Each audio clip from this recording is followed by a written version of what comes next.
शुभ प्रभात। दैनिक जीवन में कुछ बहुत महत्व की चीजें हैं जिन्हें हम अपने पूर्वजों से सीखें, भगवान श्री राम से सीखें, हनुमान जी से सीखें और अपने जीवन में उनका अनुकरण करें। जिन बातों को अनुकरण करने से व्यक्ति सफल हो जाता है, डेली रूटीन की चीजें। और उनमें से पहली एक चीज है कि जो काम हाथ में लिया, उस हाथ में काम लिए हुए काम को समय पर पूर्ण करने की आदत। आपने कोई भी काम आपने लिया या कोई काम आपको दिया और आपकी आदत है उसको टाइम पर डन करते हो। आपकी आदत है टाइम पर डन कर दूंगा, मैं ये ले लिया, जस्ट डन।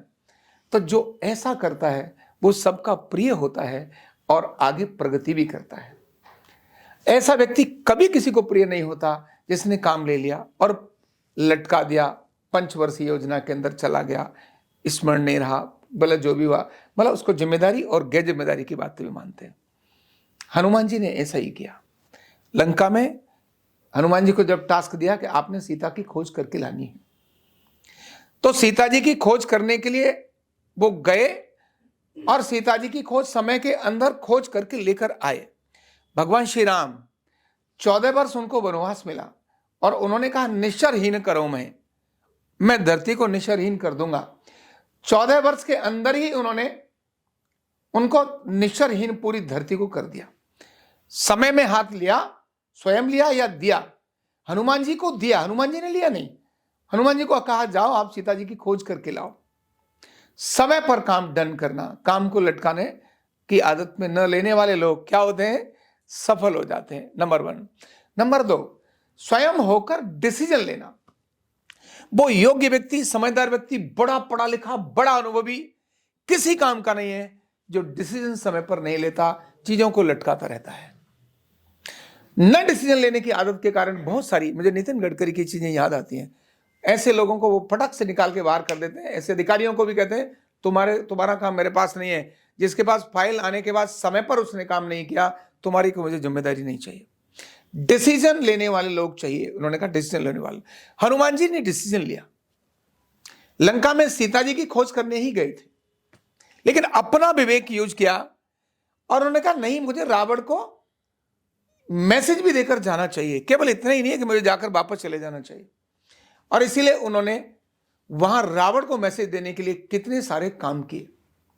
लंका जलाने जैसा बड़ा काम भी कर दिया कि भैया तुमने मेरी पूंछ को जलाया, मेरी पूंछ नहीं तुम्हारी लंका जल जाएगी, ध्यान रखना। किससे पंगा ले रहे हो आप, जानते हो? और इतना ही नहीं, दूसरा डिसीजन लिया, इस लंका के अंदर ऐसा कौन है जो मेरे अनुकूल विचारों का है। और विभीषण को भी हनुमान जी ने तलाश लिया। यानी काम करते समय काम करने वाला व्यक्ति, मेरे मतलब के काम कौन है, मेरे प्रभु यानी मेरे संगठन, मेरे ऑर्गेनाइजेशन के लिए कौन उपयोगी है, उस व्यक्ति के लिए वो लगा रहता है। तीसरी और बहुत महत्वपूर्ण की बात जो बहुत नेगेटिव होती है, नॉर्मली ऑर्गेनाइजेशन में नेगेटिव होती है, अपने काम से काम न करके ताक झांक करना। अच्छा वो क्या कर रहा है, अच्छा इसका क्या है, अच्छा वो किसकी दोस्ती है, उसने उससे क्या कह दिया। ज्यादातर ऑफिस में अपने काम की जगह दूसरे की तरफ ताक झांक करने की आदत जिन को होती है, वो जीवन में कभी सफल नहीं होते। न हनुमान जी न राम जी। सुग्रीव तू क्या कर रहा है, हमें कोई लेना देना नहीं है, लेकिन सुग्रीव से दोस्ती करी तो सुग्रीव से दोस्ती करने के बाद उन्होंने कहा कोई बात नहीं, आप राज्य चलाओ, जो भी करो ठीक है, बरसात खत्म हो जाएगी, आप आ जाना। उन्होंने कहा ठीक है। कोई ताक झांक नहीं की, अपने जंगल में मस्त रहे, अपना जो भी नीति योजनाएं प्रक्रियाएं बनानी थी वो सब बनाते रहे। लेकिन उन्होंने सुग्रीव के घर में ताक झांक नहीं। अच्छा आज तो डांस कर रहा है, आज तो साला दारू भी पी रहा है, हो अच्छा, और तो मेरी चिंता नहीं है इसकी, मतलब उसकी क्या चिंता कर रहा है, नहीं। उन्होंने कहा भैया 6 महीने हो गए, 4 महीने हो गए, अब आप आ जाओ। अब फिर मैसेज दिया उनको, भाई अब चलो फटाफट। उधर हनुमान जी लंका में गए और लंका में जाकर उन्होंने देखा ताक झांक कर रहा है। उनका एक उद्देश्य था, मेरा अपना मैसेज देना और सीता, मेरे अनुकूल कौन लोग हैं उनकी तलाश करना। जो भी ऑर्गेनाइजेशन में सफल रहना चाहते हैं, कभी भी पड़ोसियों के अच्छा तेरा क्या चल रहा है, उसका क्या चल रहा है, ज्यादातर ऑफिस में यही चीजें होती हैं। ज्यादातर लोग जो आगे नहीं बढ़ते वो दूसरों की कमियों को ताक झांक करने में लगे रहते हैं, अपनी कमियों को सुधारने में नहीं लगे रहते। तो ये तीनों चीजें, समय पर काम लिया और डन किया, हाथ में लिया या दिया, समय पर डन किया, काम फिनिश। ऐसे छोटे छोटे काम करता चला जाएगा, व्यक्ति जिंदगी में बहुत ऊंचा चला हो जाएगा। नंबर 1। नंबर 2, डिसीजन लेना। योग्य व्यक्ति है, बहुत समझदार है, बड़ा अनुभवी है, लेकिन कोई डिसीजन नहीं लेता, कोई इनोवेशंस नहीं करता, कोई रिसर्च नहीं करता, कोई आगे नहीं बढ़ता। ऐसा व्यक्ति पढ़ा लिखा होने के बाद भी, मैंने कहा ना आईएएस, वो आईएएस भी बड़ा पढ़ा लिखा है और बहुत बड़ा सेक्रेटरी है, बहुत कुछ है, लेकिन डिसीजन ही नहीं लेता, तो उस किसी काम का नहीं। और वो आईएएस जो डिसीजन लेता है, फटाक से आगे बढ़ता है, वो सबका प्रिय होता है। और तीसरी बात मैंने बताई, क्या? अपने काम से काम रखना।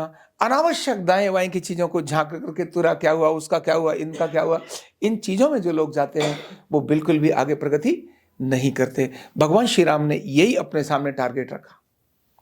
उन्हें कोई लेना देना नहीं था किसी से। उनको अपना समय 14 वर्ष के अंदर मुझे काम कंप्लीट करना है। जो मैंने डिसीजंस लिए उनको मैं समय पर कंप्लीट करूंगा, इनोवेशन करूंगा। इनोवेशन के कारण से समुद्र पर पुल बना दिया।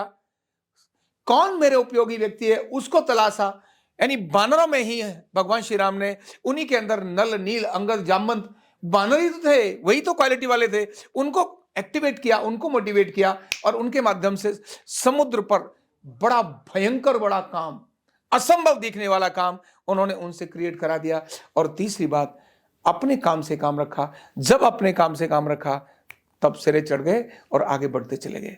जिंदगी की रामायण से सीखने वाली ये बहुत महत्व की बात है, क्योंकि अब भगवान श्री राम क्या हो गए? सक्रिय हो गए हैं। अयोध्या राजधानी क्या हो गई है? एक्टिव हो गई है। देवता रूठे हुए जो भारत के थे वो क्या हो गए हैं? प्रसन्न हो गए हैं। अब जो देवता रूठे हुए थे वो क्या हो गए? प्रसन्न हो गए हैं। तो जब देवता प्रसन्न है, ऐसे में चीजें अपने आप होनी है। तो देवता प्रसन्न हो, सब तरफ माहौल बहुत अच्छा हो, तो आरोग्य पीठ के लोगों को भी भगवान श्री राम से इन तीनों को सीखना चाहिए, क्योंकि न्यूरोथेरेपी को घर घर पहुंचाने की जिम्मेदारी किसकी है? हमारी है। वेलनेस न्यूरोथेरेपी को केवल आने वाले 10 वर्ष के अंदर भारत की प्रथम चिकित्सा पद्धति बना के हमने ही कराना है। काम करेंगे तभी तो होगा ना। तो इसीलिए इसकी तरफ पूरा दम लगा करके हम काम करेंगे। बहुत बहुत धन्यवाद, बहुत बहुत शुभकामनाएं। न्यूरोथेरेपी का कंप्लीट कोर्स सीखने के लिए जुड़िए हमारे ऑनलाइन ट्रेनिंग प्रोग्राम से और जानिए करीब 100 बीमारियों का इलाज बिना दवा और बिना मशीन के। इस न्यूरोथेरेपी ऑनलाइन ट्रेनिंग प्रोग्राम से आप घर बैठे बन सकते हैं गवर्नमेंट सर्टिफाइड न्यूरोथेरेपिस्ट।